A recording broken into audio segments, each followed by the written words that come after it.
It's consistently touted as the country's biggest comparative advantage, but is Zimbabwe's human resource base up to the task of driving economic recovery and innovating to help the country leapfrog and catch up with the rest of the world?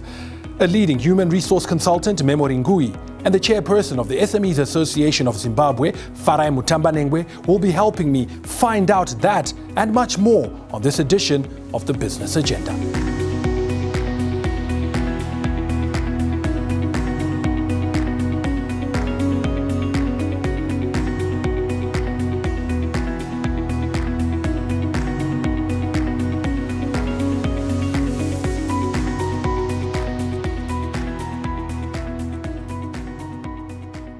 This is the Business Agenda, and we'll get straight into the discussion. Memory, let me begin by asking you, we're consistently told that we have a fantastic human resource base, we've got skills here, and so therefore we are a prime destination for international investment. Does that hold true?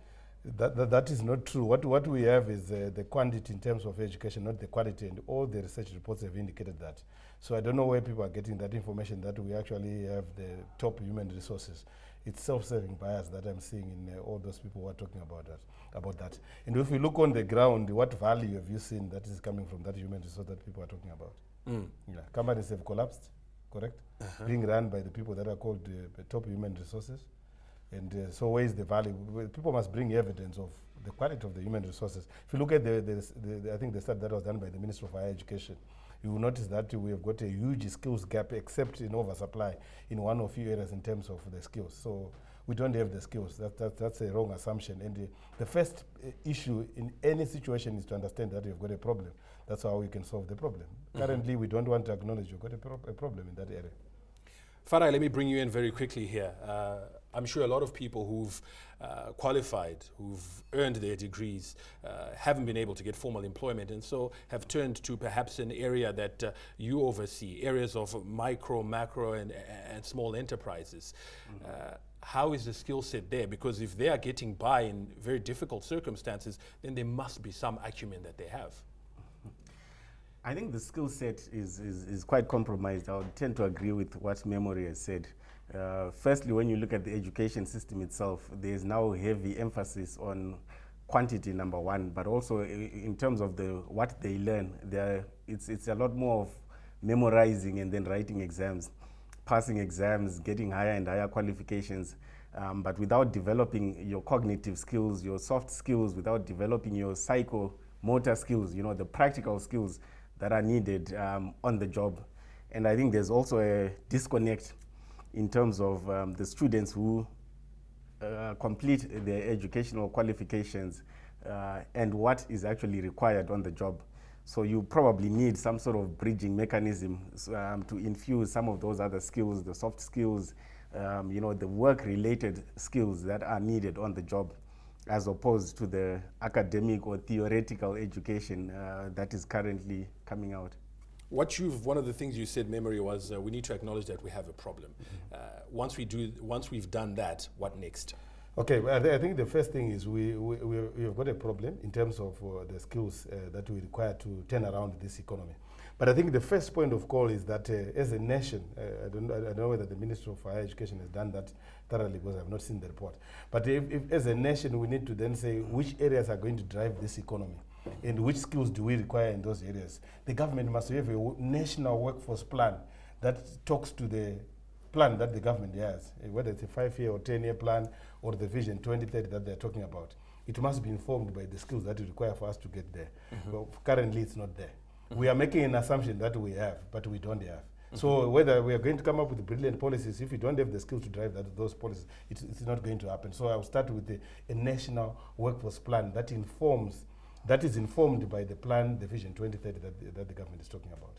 Farai, very quickly, what are some of the areas that you think, Memory says we need to identify which areas will drive this country. In your view, what are those? I think Zimbabwe is fortunate because we've got a broad-based economy. So practically every industry or sector will thrive. But what you then need is to focus on producing the right skills. If you look at the university, in fact, I think the emphasis has been on producing universities and less of vocational schools, less of technical colleges, polytechnics, and people who actually train people in the practical skills required in the various areas. So you find, and a lot of the universities, the easier degrees for them to target are your social sciences, your arts, and etc. So their emphasis, or what they are producing, are graduates who are skilled in something that we don't really have a need for, instead of producing what we actually need to drive the economy. Yeah, you know what is driving the choice of whether someone goes to do a degree or go vocational is the status that we attach to degrees. And everyone, the way you go, people ask you, do you have a degree? And they think that is everything in life. And now a master's Degrees don't do work. That's what we are seeing on the ground. Degrees don't do work. It doesn't necessarily follow. If someone has got a higher degree, it means they're a better performer. No, science doesn't support that, even evidence. The only contribution that comes from you having a master's degree over the minimum qualification required for a particular job is 1%. So why would you worry about 1%? So if I take people and others have got master's degree and others do not have, they just have the minimum for that particular role that they have applied for, there's no significant difference between the two in terms of performance. So any extra education that comes is of no value. Okay, it drives your status. Yes, you are a master's, you're a PhD holder, but no extra value. So from the start, we're actually employing people on the wrong basis of wrong criteria. Farai, you mentioned that we need more vocational, more technical sort of training. Yes. Are you of the belief that we will go back to some of these huge industries that we saw in the past when you drive in these industrial areas that are shut down, that are now defunct? Do you think that sort of base will return? I think globally, there's been a shift away from what used to be there. If you look at how Zisco, for example, was structured, and you look at how modern refineries are structured, it's totally different. There's more compacting, there's more automation, more efficient forms of production. So, I think the industry that's going to come out now will be totally different. And what you are also finding is that your SME sector is actually becoming the more predominant sector within any economy, even in the developed world. So it's likely that we're going to see a totally different type of industry coming out. Is the SME, before you come in memory, is the SME sector ready to take up that mantle here in Zimbabwe? To some extent, I would say yes. To a large extent, I would say no. Obviously, our economy or our SME sector has been necessitated out of factors that are not necessarily driven by entrepreneurial tendencies. It's been more of survival. Yeah. So we need, obviously, to transition from that survival mode to a more commercial type of entrepreneurial model. Okay, let me stop there. We need to take a short break. This is the Business Agenda. We'll be back very shortly to continue this discussion. Stay with us.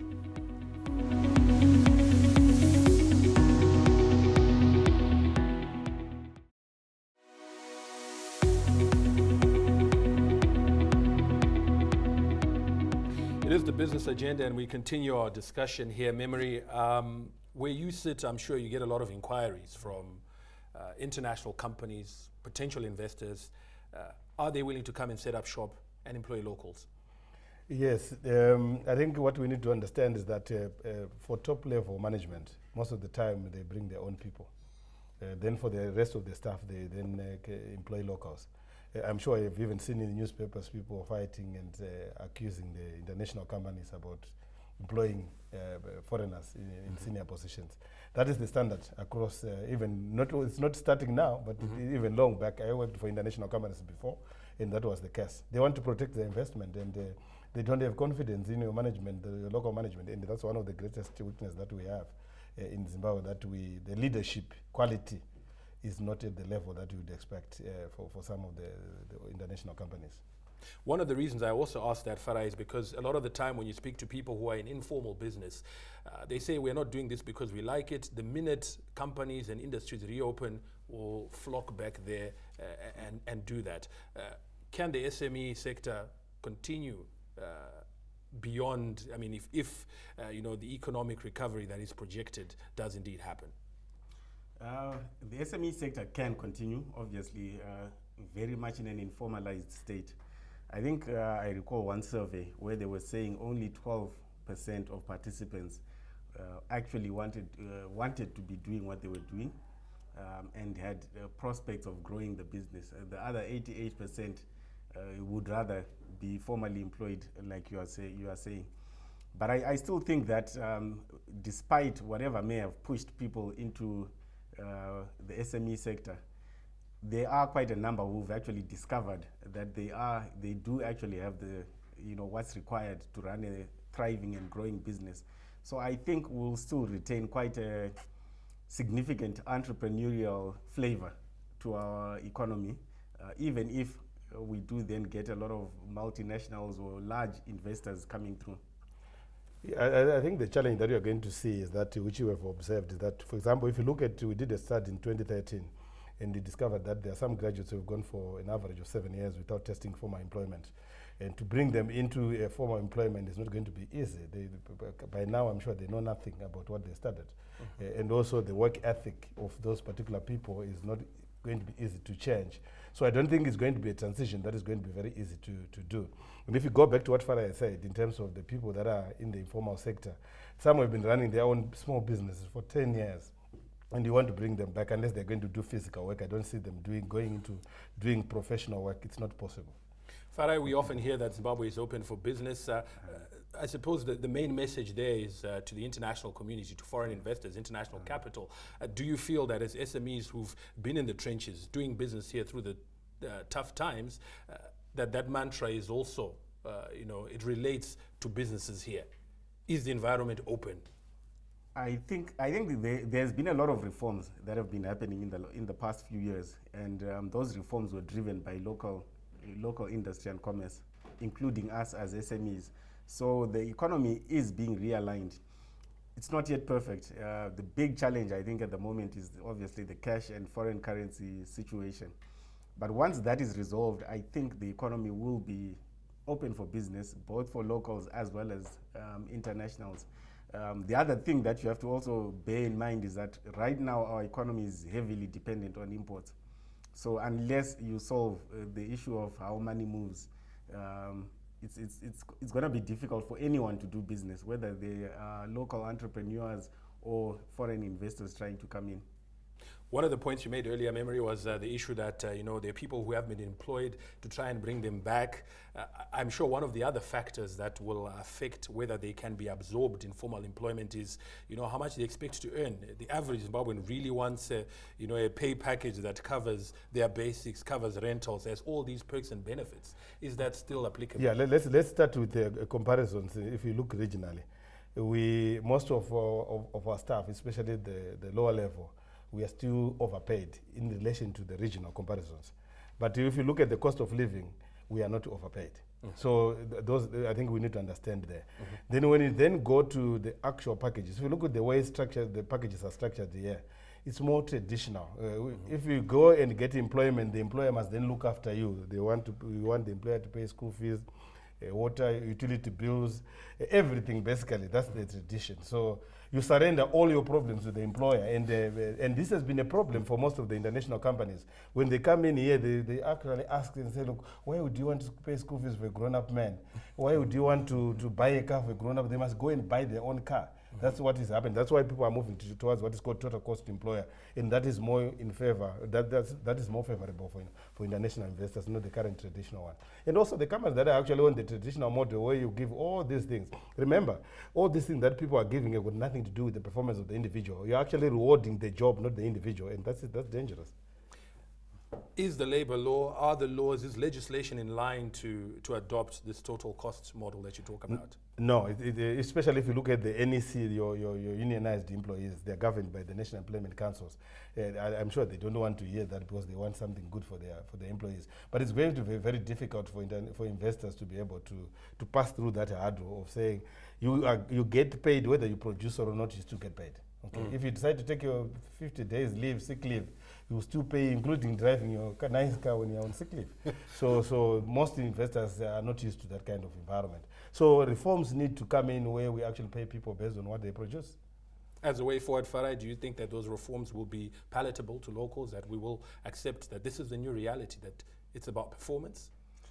I think that transition is necessary, like what Memory is saying, because for SMEs particularly, SMEs cannot afford to give all these perks and so on.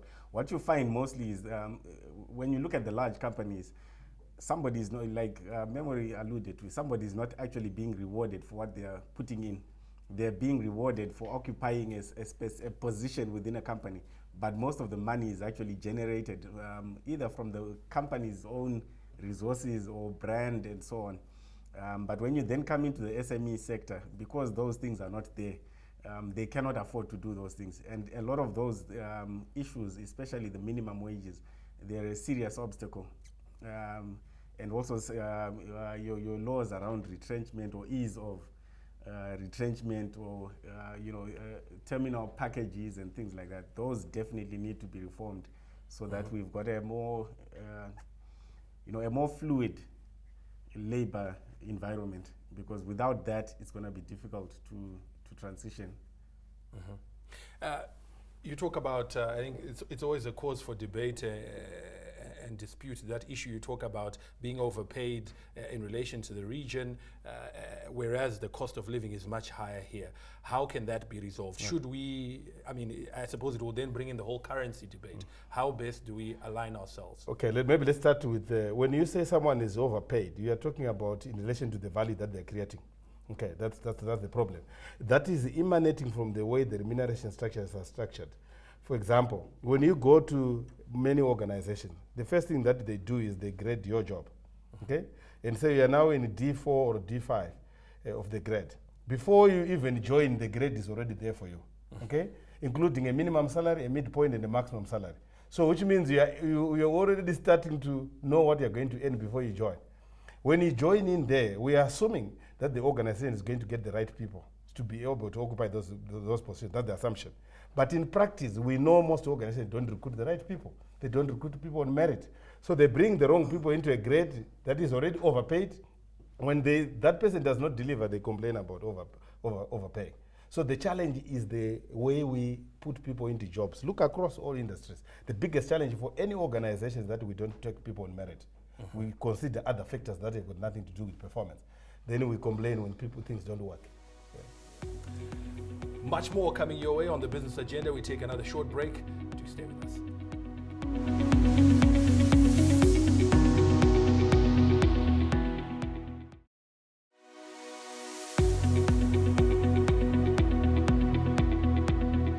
Welcome back. Earlier we spoke about the need to, project and sort of try to determine what sort of skills will be required going forward, where the gaps are, and which industries will drive this country forward. A reality that faces many countries in Africa, especially as we talk about industrialization, is the fact that there is automation, there's mechanization, there's artificial intelligence. Some reports indicate that as many as a third of jobs in Africa will eventually be done by robots. Should we be concerned about that? Yes, we should be concerned. Not only in that sphere, even in terms of education, because most of the people that are actually in university now may actually be training for jobs that may not exist. And because if we don't have a workforce plan for the whole country, we won't know. Because if you've got a good workforce plan, you redirect your skills into the right areas. Currently, it's mass production of things that we don't even know will work for this economy. That's where the challenge is. So automation is real. Artificial intelligence is real. And it will come, and most of the jobs will be affected. What do we do? Okay. What we need to do is start from the planning. What skills do we require from our people in order to drive this economy? Okay. We know those skills and the projection, not only for 10 years, for the next 20 years, 30 years, long-term planning. Then you come back and say, how do we develop those skills? Then you develop those skills in our universities. If we look at our universities now, they are more commercial. They are fighting for numbers. Okay. Whether those numbers are of good or poor quality, it's just numbers. Okay. But when then the output is out, they don't even worry whether the people that they've produced have been employed. And that's a tragedy for me, for this country. For us to have people who are produced by university, and universities don't bother whether those people are employed or not, because they don't have a plan. Okay. So their concern is to produce people with degrees, but it's not concerned about how the economy is going to absorb those people. One would imagine, Farai, that SMEs are more nimble, that they are more agile. The fact that many of them have taken this plunge to do their own thing, they can innovate. Do you think that culture of innovation, the ability to be able to say, okay, we need to adapt, this is what needs to be done, is there? I think it's, again, one of those fallacies that people make. if you look at our education system, it's not designed to produce the key skills that are needed in a practical working environment. Your cognitive skills. Our education has now tended to focus more on just getting people to pass exams. So it no longer holds true that because someone has a degree, you can assume that they've got the cognitive skills, they've got the ability to think, they've got the ability to innovate. All it now means is they've got the ability to read, memorize, and regurgitate on an exam paper. And what you find is when those people enter into the workspace, it's very difficult to teach them. It's very difficult to even make them rise through the ranks, as it were, because they just do not have the basic skills needed. So I think what we need is a total revamp right from the grassroots. And I think this was part of the new curriculum that was highly unpopular, but it was actually a step in the right direction. We need to totally revamp the whole education system, right through to tertiary education. More emphasis on practical skills, more emphasis on practical degrees even. Than the current situation where you've got a lot of social science, arts graduates, and yet we know that there's no market for those kind of skills. What's to happen to people who already have those? And I suppose at the same time, I'll ask you now, what do you think needs to be done for SMEs, the top 3 priorities? You've mentioned some of them already. Is it funding? We now know that there's an empowerment bank. Is it working? I think it's difficult to answer the question of what do you do with people who've already come through the system. And if you look at Zimbabwe, we've had a good 20 years of going in the wrong direction. So that's an entire generation that has come out, and it's very difficult to remold someone when they've gone through 21 years of education. So, but it's something that obviously we need to come up with a plan for. Whether we'll be able to do that in a short space of time or in probably a more lengthier space of time, I think is anyone's guess, but it has to be done. Issues of finance, I mentioned Empower Bank. Are those the sort of interventions that SMEs would require at this point going forward? There have been quite a number of reforms actually in the financial inclusion space. So I think the Empowerment Bank is one of them, but what's also happened is we now have things like guarantee schemes for SME loans. We now have, there's a collateral registry which is about to come out. I think those will be very empowering, but there's still other spaces that need to be developed, especially when it comes to youth, because when a young graduate comes out of university, they don't have the capital, they don't even have the assets for the collateral registry, etc. So we probably need to come up with innovative ways to address those kinds of issues. They're not insurmountable, but it will require quite a lot of effort and quite a lot. I think it requires refocusing the way we look at, especially these issues of education, the degrees and title. We need to start thinking in terms of what is a person actually capable of doing, and nurturing that from an early age, so that by the time someone comes out of, whether it's a vocational college, it's a technical university, they've got the right skills to actually be able, even if they then decide to become an entrepreneur, they've got the skills to do it and do it successfully. Memory, if you're sitting in the position of a company that is looking at this new Zimbabwe with optimism, wanting to invest, wanting to set up here, what sort of advice would you give them in terms of who to look for, who to employ? Similarly, I'll also then say, if you're sitting in the position of someone who wants to go out there in the job market, how should they go about it? I think the first thing, if you're a company, is that you must also understand what actually predicts performance in a particular job. And science has got the evidence. What actually predicts performance in any particular job is the cognitive capacity of the people that are going to go into those jobs. Okay? But what do we see in practice? We see people being selected on the basis of age, on the basis of qualification, especially the number of years that someone has been in, the number of qualifications, then also experience. Experience only is of value up to a certain level. After that, the contribution is only 2%. So when you look at those three, let's reverse that. Select people on merit on the basis of what actually drives performance. If someone has nothing in their head, no matter what you do, you're wasting your money. Okay, select them correctly. Then the other issue that you also need to take into consideration, Farai, from a government policy point of view, we invest in post-primary education. okay? By that time, the damage is already done. If you look at what shapes cognitive ability is your, yes, hereditary and partly childhood experience. We will get the greatest impact in terms of our quality of the people that we produce if the government was to invest in people when they're in preschool up to primary education. One of the things Farai said off air was, we are energized, Zimbabweans are energized, so at least we have the right kind of energy. No, the challenge is that, remember, it's like people who are arguing that let's have ministers who are young. This is not physical work. And we are not looking for people to do physical work. We are looking for people to think. So if you take young people, are they going to running a race? It's not running a race. We want people who are thinking. Thinking, unless someone is too old that their cognitive capacity has declined, surely the issue of age does not come in and science support that. Well, that does it for this edition of the Business Agenda. I'd like to thank my two guests for being fantastic, for sharing their insights. Certainly very informative, and I certainly hope that you got some value from this. It is the Business Agenda. We'll be back again to do this next time. Be sure to join us then. But we do encourage you in the interim to engage with us on our various social media platforms. Details are on your screens. We look forward to hearing from you, to you getting in touch with us, and to us making our great nation much, much better. I am Farai Mwakutuya. I'll be back again next time. Be sure to join me.